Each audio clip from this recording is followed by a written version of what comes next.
क्या हो अगर मैं कहूं कि हम एक मृत बंजर जमीन पर हजारों लीटर पानी डालकर फसल उगाने की जिद कर रहे हैं। आज हम उस बड़े धोखे, उस ग्रेट डिसेप्शन का पर्दाफाश करेंगे जिसने हमारी रातों की नींद छीन ली है। चाहे वो मेरे भाई हों जो समय से पहले अपने बालों को खोते जा रहे हैं, या मेरी बहनें जो रोज कंघी में उलझे अपने गिरते बालों को देखकर भीतर ही भीतर टूट रही हैं। लेकिन रुके जरा, एक सेकंड। क्या आपने कभी खुद से पूछा है कि हम बालों के इलाज में सबसे पहली और सबसे बड़ी गलती क्या करते हैं? हम बीज को बचाने की कोशिश करते हैं पर जमीन को भूल जाते हैं। योग विज्ञान कहता है कि हमारा शरीर कोई जड़ पदार्थ नहीं है, ये एक जीवंत ऊर्जा का क्षेत्र है, शिव और शक्ति का मंदिर है। परमहंस योगानंद जी अक्सर कहते थे कि रोग शरीर में नहीं बल्कि जीवन ऊर्जा के प्रवाह में आई रुकावट का परिणाम है। अब अपने या किसी जानने वाले के सिर को इमेजिन कीजिए जो पूरी तरह से गंजा हो चुका है। क्या आपने गौर किया है कि उन खाली जगहों पर सिर इतना चमकता क्यों है? हम मजाक में कहते हैं वहां से लाइट रिफ्लेक्ट हो रही है, लेकिन इसके पीछे एक डरावना मेडिकल और आध्यात्मिक सच छिपा है। मेरे दोस्तों, वो चमक किसी तेल की नहीं है और ना ही वो कोई स्वस्थ त्वचा है। वो चमक है हड्डी की। जी हाँ, विज्ञान की भाषा में इसे स्कैल्प कैल्सिफिकेशन और फाइब्रोसिस कहते हैं, और योग की भाषा में यह सहस्त्रार चक्र के आसपास जमा हुई तनाव की वो कठोर परत है जिसने दिव्य ऊर्जा और प्राण के प्रवाह को अवरुद्ध कर दिया है। यही है हमारा पहला और सबसे बड़ा दुश्मन, द ज़ॉम्बी स्कैल्प, यानी एक मृत प्राय शिखर। जरा सोचिए, आपके माथे की त्वचा और आपके सिर की त्वचा एक ही तो है। आप अपने माथे की त्वचा को चुटकी से पकड़ सकते हैं, उसे हिला सकते हैं, वो मुलायम है। अब यही कोशिश अपने सिर के सबसे ऊपरी हिस्से, अपने क्राउन एरिया पर कीजिए। अगर आपके बाल बहुत तेजी से झड़ रहे हैं तो आप महसूस करेंगे कि वहां की चमड़ी किसी पत्थर जैसी सख्त हो गई है, इतनी सख्त जैसे चमड़ी के ठीक नीचे सीधे हड्डी हो। ऐसा क्यों होता है? जीवन का तनाव, भविष्य की चिंता, करियर की भागदौड़ और स्त्रियों की वो आदत बालों को कसकर बांधना, ये सब मिलकर हमारे सिर की मांसपेशियों में लगातार खिंचाव और भयंकर टेंशन पैदा करते हैं। जब हम लंबे समय तक मानसिक तनाव में रहते हैं तो शरीर एक डिफेंस मैकेनिज्म के रूप में वहां की मुलायम त्वचा को सख्त करना शुरू कर देता है। शरीर वहां कैल्शियम की परत जमा कर देता है। नतीजा, खून की नसें दब जाती हैं, प्राणवायु यानी ऑक्सीजन और पोषण की सप्लाई घट जाती है। अब आप ही बताइए, अगर आप कंक्रीट की पक्की सड़क पर दुनिया का सबसे महंगा बीज बो दें और ऊपर से सबसे महंगा सीरन भी डाल दें, तो क्या वहां पौधा उगेगा? कभी नहीं। यही अज्ञानता हम कर रहे हैं। लड़के मिनॉक्सिडिल रगड़ रहे हैं, लड़कियां महंगे केमिकल युक्त तेल लगा रही हैं, लेकिन वो औषधि अंदर जा ही नहीं रही, वो सिर्फ सतह पर सूख रही है, क्योंकि नीचे की जमीन बंजर, पथरीली और लगभग मृत हो चुकी है। आपके बाल इसलिए नहीं मर रहे क्योंकि उनकी जड़ें कमजोर हैं, वो इसलिए मर रहे हैं क्योंकि उनका गला घोटा जा रहा है। प्राण ऊर्जा वहां तक पहुंच ही नहीं पा रही। तो आज से बाहरी लेप लगाने से पहले हमें उस जमीन की गुड़ाई करनी होगी, उस पाषाण बनी परत को तोड़ना होगा। कैसे? ये हम थोड़ी देर में बिल्कुल स्पष्ट तरीके से जानेंगे, लेकिन उससे पहले हमें एक और भ्रम से बाहर आना होगा, एक और कातिल जो हर सुबह आपके बाथरूम में आपका इंतजार करता है। आप शायद सोच रही होंगी कि मैं तो बहुत साफ सफाई रखती हूं, फिर भी मेरे बाल क्यों झड़ रहे हैं? जवाब आपके नल के पानी में है। इसे मैं कहता हूं द शावर ऑफ डेथ, अशुद्धियों की वर्षा। शायद आपको पता ना हो, लेकिन जिस पानी से आप नहा रहे हैं हो सकता है वो हार्ड वाटर हो। आध्यात्मिक दृष्टि से देखें तो ये केवल पानी नहीं है, ये आधुनिक जीवन की अशुद्धियों का प्रतीक है। ये लिक्विड स्टोन है। एक छोटा सा प्रयोग कीजिए, अपने बाथरूम की बाल्टी या नल को देखिए, क्या उस पर सफेद रंग की जिद्दी परत जमी है? अगर हां, तो वही कैल्शियम और मैग्नीशियम की परत आपके बालों और स्कैल्प पर भी जम रही है। जब हम बाजारी शैम्पू का इस्तेमाल करते हैं तो हार्ड वाटर का कैल्शियम शैम्पू के केमिकल्स के साथ मिलकर एक चिपचिपा पदार्थ बनाता है जो आसानी से धुलता नहीं। ये पदार्थ आपके बालों के रोम छिद्रों यानी फॉलिकल्स को सीमेंट की तरह ब्लॉक कर देता है। खासकर मेरी बहनों, ये आपके लिए समझना जरूरी है। अक्सर आपको लगता है कि आपके बाल रूखे, बेजान और झाड़ू जैसे हो गए हैं, इसलिए आप और ज्यादा कंडीशनर और सीरम थोपने लगती हैं। लेकिन सच ये है कि उस खारे पानी ने आपके बालों पर प्लास्टिक जैसी कोटिंग चढ़ा दी है। इस कोटिंग के कारण ना तो नमी अंदर जा पाती है और ना ही बाहर आ पाती है। बाल अंदर ही अंदर प्यासा मरता है और फिर जरा सी कंघी लगने पर टूट कर गिर जाता है। समाधान क्या है? क्या घर बदल लें? नहीं, प्रकृति ने हर समस्या का समाधान दिया है। इसका एक सस्ता और असरदार इलाज है जिसे चिलेशन कहते हैं। जैसे चुंबक लोहे को खींचता है, वैसे ही विटामिन सी या Apple cider vinegar hard water के मिनरल्स को खींचकर बाहर निकालने में मदद करते हैं। आपको बस एक मग पानी में थोड़ा सा एप्पल साइडर विनेगर मिलाकर आखिरी रिंस करना है। यह आपके स्कैल्प को उस मृत परत से मुक्त करने की दिशा में बड़ा कदम है। अब आते हैं सबसे बड़े धोखे पर, द हाइजीन ट्रैप, अति स्वच्छता का भ्रम। बचपन से हमें सिखाया गया है साफ रहो, बाल धोते रहो। लेकिन ये कॉस्मेटिक्स इंडस्ट्री का सबसे बड़ा झूठ है। खासकर युवाओं को रोज शैम्पू करने की आदत होती है। ईश्वर या प्रकृति ने हमारे सिर की रक्षा के लिए एक प्राकृतिक अमृत दिया है जिसे सीबम कहते हैं। ये सीबम दुनिया का श्रेष्ठ कंडीशनर है। हमारे स्कैल्प पर लाखों अच्छे बैक्टीरिया होते हैं, माइक्रोबायोम, जो अदृश्य रक्षकों की तरह बालों की रक्षा करते हैं। जब हम रोज हाई केमिकल वाले झागदार शैम्पू से बाल धोते हैं तो हम उस प्राकृतिक सुरक्षा कवच को नोच लेते हैं। हमारा स्कैल्प पैनिक मोड में चला जाता है। उसे लगता है यहां तो सूखा पड़ गया, तो वो अपनी रक्षा के लिए दुगनी रफ्तार से तेल बनाता है। अगले दिन आपको फिर लगता है बाल चिपचिपे हो गए हैं और आप फिर धोते हैं। ये एक दुष्चक्र बन जाता है।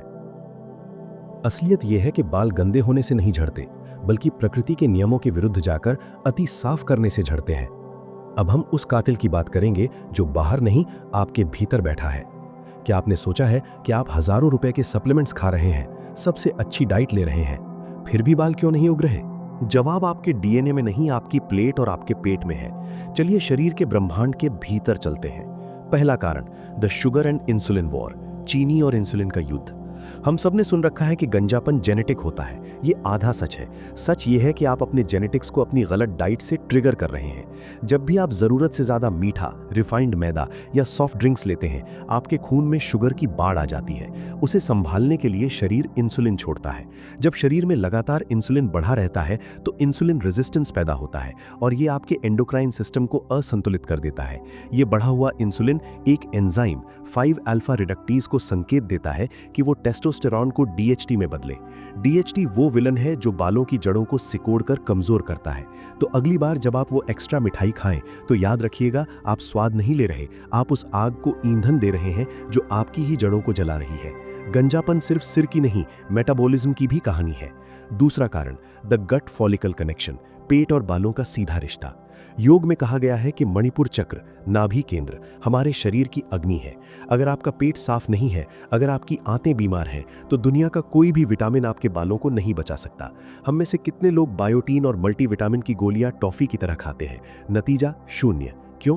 क्योंकि जंक फूड और तनाव से आपकी आंतों की दीवार कमजोर हो चुकी है। लीकी गट की स्थिति में जो खाना पचना चाहिए था वो सड़ने लगता है और टॉक्सिन्स खून में मिल जाते हैं। अब सोचिए, आपका खून दूषित है, शरीर की बुद्धि पैनिक में आ जाती है। उसे लगता है भीतर संकट है और वो अपनी ऊर्जा संकट से लड़ने में लगा देता है। और इस युद्ध में शरीर के लिए बाल सजावट बन जाते हैं। वो बालों को मिलने वाला पोषण घटा देता है। इसलिए बालों का इलाज सिर पर तेल मलने से नहीं, बल्कि जठराग्नि को ठीक करने से शुरू होता है। अब बात करते हैं उस अदृश्य शत्रु की जिसने आज पूरी मानवता को जकड़ रखा है, द कॉर्टिसोल कट ऑफ, तनाव का जहर। योगानंद जी ने कहा था, भय और चिंता हमारी जीवन ऊर्जा यानी प्राण को सोख लेते हैं। चाहे परीक्षा का तनाव हो, ब्रेकअप का दर्द हो या नौकरी की चिंता, जब आप स्ट्रेस में होते हैं शरीर कॉर्टिसोल रिलीज करता है। ये सर्वाइवल मोड है। शरीर को लगता है खतरा सामने है। अब आप बताइए, शरीर किसे बचाएगा, हृदय और मस्तिष्क को या बालों को? जाहिर है हृदय को। तो शरीर बालों की सप्लाई लाइन काट देता है। वो बालों को ग्रोइंग फेज से धक्का मारकर रेस्टिंग फेज में भेज देता है। अचानक आप देखते हैं तकिए पर गुच्छे के गुच्छे बाल हैं। ये वो बाल हैं जिन्हें डरे हुए शरीर ने बोझ समझकर त्याग दिया। इसीलिए ध्यान और शांति कोई शौक नहीं, ये जीवन रक्षक औषधि है। अब सुनिए, ये सब डरावना जरूर लगता है, लेकिन निराशा की जरूरत नहीं। अगर विज्ञान ने बताया कि बाल मरते कैसे हैं, तो योग हमें सिखाता है कि जीवन लौटता कैसे है। शरीर चेतना के इशारे पर खुद को ठीक कर सकता है। अब रोने का वक्त खत्म, अब वक्त है अपनी आंतरिक शक्ति जगाने का। अगर आपने अगले 90 दिनों तक इस आध्यात्मिक और शारीरिक साधना को ईमानदारी से अपनाया, तो आप अपनी सोई हुई ऊर्जा को मजबूर कर देंगे कि वो वहां भी जीवन का संचार करे जहां आपको लगता था अब कुछ नहीं हो सकता। क्या आप तैयार हैं? चलिए शुरू करते हैं। नियम 1, ग्रेविटी हैकिंग यानी इन्वर्जन मेथड, ऊर्ध्वगामी प्राण। गुरुत्वाकर्षण हर चीज को नीचे खींचता है। खून को पैरों तक पहुंचाना आसान है, पर सिर की चोटी तक ऊपर ले जाना कठिन। इसी कारण बाल ऊपर से क्राउन से उड़ते हैं। क्रिया योग का मूल सिद्धांत है ऊर्जा को ऊपर सहस्त्रार की ओर प्रवाहित करना। हमें इसे भौतिक रूप में भी करना है। दिन में सिर्फ 4 मिनट अपने सिर को हृदय के स्तर से नीचे लटकाइए। आप बिस्तर के किनारे लेटकर गर्दन लटका सकते हैं या योग करते हैं तो सर्वांगासन कर सकते हैं। जब आप ऐसा करते हैं, खून के पास सिर की तरफ जाने के अलावा विकल्प नहीं बचता। वो सूखी जड़ों तक प्राणवायु और पोषण पहुंचाता है। नियम 2, पाषाण को तोड़ना यानी डीप स्कैल्प मसाज। इन्वर्जन के समय केवल लेटे मत रहिए, आपको उस ज़ॉम्बी स्कैल्प की कठोरता तोड़नी है। ये हल्की थपथपाने वाली मसाज नहीं है। अपनी उंगलियों से स्कैल्प को पकड़िए, पिंच कीजिए और उसे हड्डी से अलग करने की कोशिश कीजिए। शुरुआत में सख्त लगेगा, थोड़ा दर्द भी हो सकता है, लेकिन रुकिए मत, रोज कीजिए। जिस दिन स्कैल्प माथे जैसी लचीली हो जाए, समझिए आधी जंग जीत ली। नियम 3, कर्म सुधार यानी पॉस्चर और टेक्निक से मुक्ति। अभी खुद को देखिए, क्या आप फोन देखने के लिए गर्दन झुकाए हैं? जब गर्दन लगातार झुकी रहती है तो पीछे की नसें दबती हैं और मस्तिष्क तक जाने वाला प्रवाह बाधित होता है। योग कहता है मेरुदंड सीधा रखो, फोन को आंखों के सामने लाइए, अपने प्राणों का रास्ता मत रोकिए। नियम 4, सात्विक पोषण यानी द मिनरल बैलेंस। बिना सोचे समझे सिंथेटिक विटामिन की आदत कम कीजिए और प्रकृति से पोषण लीजिए। प्रकृति का एक शक्तिशाली और सरल DHT सपोर्ट कंट्रोलर है कद्दू के बीज। रोज सुबह 1 मुट्ठी कद्दू के बीज खाइए। ये पुरुषों और स्त्रियों दोनों के लिए जड़ों को सहारा देने वाला साधन है। और अपने पेट को अमृत से सींचने के लिए प्रोबायोटिक्स जैसे घर का दही, छाछ या कांजी को डाइट का हिस्सा बनाइए। जब मणिपुर चक्र संतुलित होगा तो बाल अपने आप बेहतर प्रतिक्रिया देंगे। तो दोस्तों, ये है हमारा 90 दिनों का रेजोरेक्शन चैलेंज। सुबह 1 मुट्ठी कद्दू के बीज और नाश्ते में ताज़ा दही। दिन भर गर्दन सीधी, रीढ़ तनी हुई, भरपूर पानी और रात को सोने से पहले 4 मिनट इन्वर्जन मेथड और गहरी स्कैल्प मसाज। चाहे तो हफ्ते में 1 बार डर्मा रोलर या माइक्रो नीडलिंग का उपयोग भी कर सकते हैं। ये रातों रात नहीं होगा, प्रकृति समय लेती है। पहले महीने में गिरना कम होगा, दूसरे महीने में स्कैल्प की जकड़न घटेगी और छोटे बेबी हेयर दिखने लगेंगे। तीसरे महीने के अंत तक आईने में आप एक नए आत्मविश्वासी जीवंत इंसान को देखेंगे। विज्ञान झूठ नहीं बोलता और चेतना का नियम विफल नहीं होता। योगानंद जी ने कहा था, तुम्हारा शरीर तुम्हारे मन का स्थूल रूप है। अपने विचार बदलो, अपनी आदतें बदलो और देखो शरीर खुद को कैसे नया बनाता है। तुम इस ऊर्जा के स्वामी हो। आज मैंने तुम्हें उस मशीन का मैनुअल और उस ऊर्जा की चाबी दे दी। अब फैसला तुम्हारे हाथ में है। क्या तुम अपने भीतर की शक्ति जगाने के लिए तैयार हो? शुरुआत कल से नहीं, आज से, अभी से। अगर इस वीडियो ने तुम्हारे भीतर उम्मीद जगाई है और झूठ को बेनकाब किया है, तो इसे लाइक करो और उस दोस्त के साथ शेयर करो जो इस पीड़ा से गुजर रहा है। कमेंट में पूरे विश्वास से लिखो, चैलेंज एक्सेप्टेड, और ब्रह्मांड को संदेश दो कि तुमने जीत की शुरुआत कर दी है। तुम्हारे भीतर बैठे परमात्मा को मेरा प्रणाम। हरिओम तत्सत।